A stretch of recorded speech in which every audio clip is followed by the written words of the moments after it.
বিগত সরকার শেখ হাসিনার নেতৃত্বে একটি অমানবিক রাষ্ট্র কায়েম করা হয়েছিল, যেখানে কিছু সংখ্যক অতি উৎসাহী আইনশৃঙ্খলা বাহিনীর সদস্যরা সরকারের কিছু অসৎ উদ্দেশ্য বাস্তবায়নের জন্য এই আয়নাগর নামীয় টর্চার সেলগুলো বাংলাদেশে প্রতিষ্ঠা করেছিল।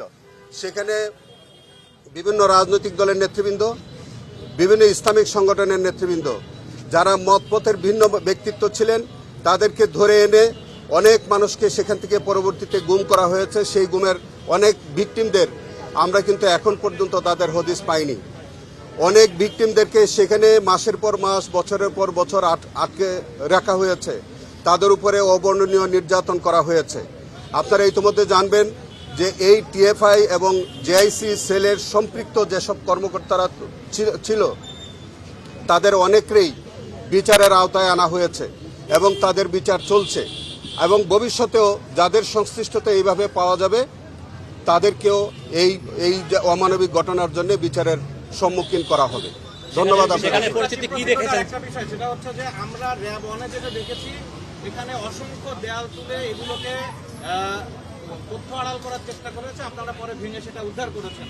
জেআইসিতে এরকম ঘটনা ঘটেছিল। হ্যাঁ, সেটা আমি আপনাকে বলি যে আপনারা দেখেছেন বা অনেকে আমাদের সাথে যারা গেছেন দেখেছেন, সেখানে প্লাস্টারে অনেক সময় পরে, এই ঘটনার পরে 5ই আগস্টের পরে নতুন করে পেইন্ট করে দেওয়া হয়েছে।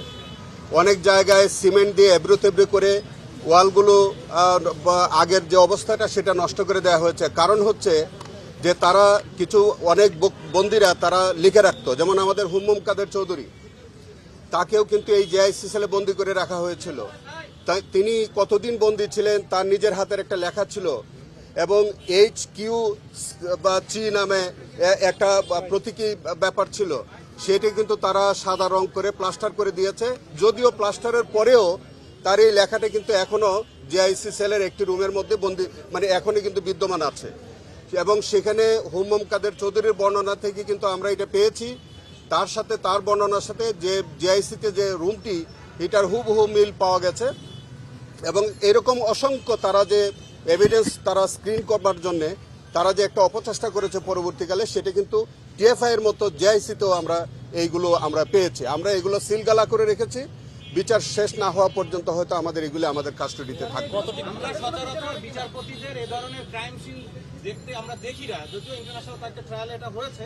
তো এই বিচারে 3জন বিচারপতি সরাসরি দেখে গেলেন, এটা বিচারের আমি বলি আপনাদেরকে, আমাদের প্রচলিত আইনে, আমাদের ফৌজদারি কার্যবিধি 539-এর বিতে যে কোনো বিচারকের, ইভেন দেন হাইকোর্ট ডিভিশনের বিচারপতি সহ যে কোনো বিচারককে ঘটনাস্থল পরিদর্শনের আইনগত বিধান আছে। রুম স্ট্যাটিউট রুলস 7 এবং 73, সেখানেও কিন্তু আপনার রুয়ান্ডা এবং যুগোস্লাভিয়াতে সেখানকার বিচারকরা সরজমিনে তারা ঘটনাস্থল পরিদর্শন করার নজির আছে। অনেকগুলো কেসগুলোতে আমরা পেয়েছি যে সেখানে যে বিচারগুলো হয়েছে রুম স্ট্যাটিউটের আওতায়, সেখানে তারা বিচারপতিগণ সরজমিনে ঘটনাস্থল পরিদর্শন করেন। আজকে যেভাবে আমরা পরিদর্শন করেছি সেইভাবে স্বচ্ছতার স্বার্থে এবং নিরপেক্ষ এবং আন্তর্জাতিক মান সম্পন্ন একটি বিচার প্রক্রিয়ার জন্যই এই পরিদর্শনের ব্যবস্থা করা হয়। আমরা কাগজে কলমে সাক্ষীর মুখ থেকে মৌখিক সাক্ষীর ভিত্তিতে আমরা বলছি যে সেখানে আয়নাগর ছিল অথবা টর্চার সেল ছিল, কিন্তু আজকে মাননীয় বিচারপতি মহোদয়গণ সরজমিনে এই টর্চার সেলের বাস্তব চিত্র তারা দেখে গেছেন। আমাদের শেখ হাসিনার ভাষায় কথা বলেন, শেখ হাসিনা যেমন যখন যেমন মন চায় সেইভাবে কথা বলেন, তাদেরই প্রতিনিধি হিসেবে আমাদের ডিফেন্সের বন্ধুরাও একই ভাষায় একই রকম করে বিভ্রান্তিমূলক কথা বলেন।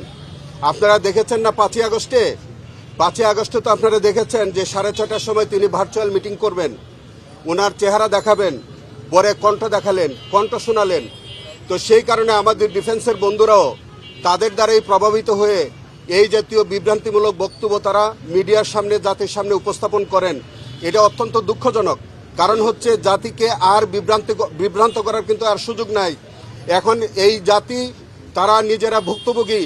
বাংলাদেশের প্রত্যেকটি মানুষ তারা এই বিগত সরকারের আইনশৃঙ্খলা বাহিনী বলেন, রাজনৈতিক ব্যক্তিত্ব বলেন, তাদের দ্বারা হয়রানির শিকার হয়েছে। আজকে প্রায় 30,000 মানুষ অঙ্গহানি হয়েছে, পঙ্গুত্ব বরণ করেছে।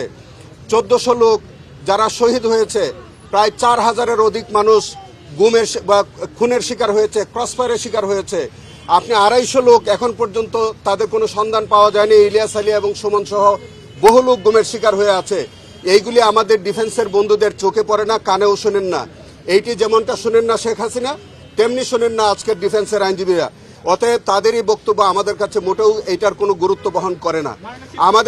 আমাদের সাক্ষ্য প্রমাণে, আমাদের এভিডেন্সে যেটা আসছে সেটি আপনাদের সামনে আমরা তুলে ধরার চেষ্টা করি। আমরা যেমনভাবে আদালতে বলেছি তেমনিভাবে আমরা কোনো গোপনীয় ট্রায়াল আমরা করছি না, আমরা কোনো ক্যামেরা ট্রায়াল করি না। আমরা যে ট্রায়ালটা করছি এটা অত্যন্ত স্বচ্ছতার সাথে সারা পৃথিবীর মানুষ আমাদের এই ট্রায়াল দেখছে এবং আন্তর্জাতিক মানের, আমার মনে হয় বাংলাদেশ পৃথিবীতে একটা নজির হয়ে থাকবে যে এর চেয়ে স্বচ্ছ এবং আন্তর্জাতিক মানের বিচার আমার মনে হয় পৃথিবীতে অন্তত বাংলাদেশ করে দেখাই দিচ্ছে।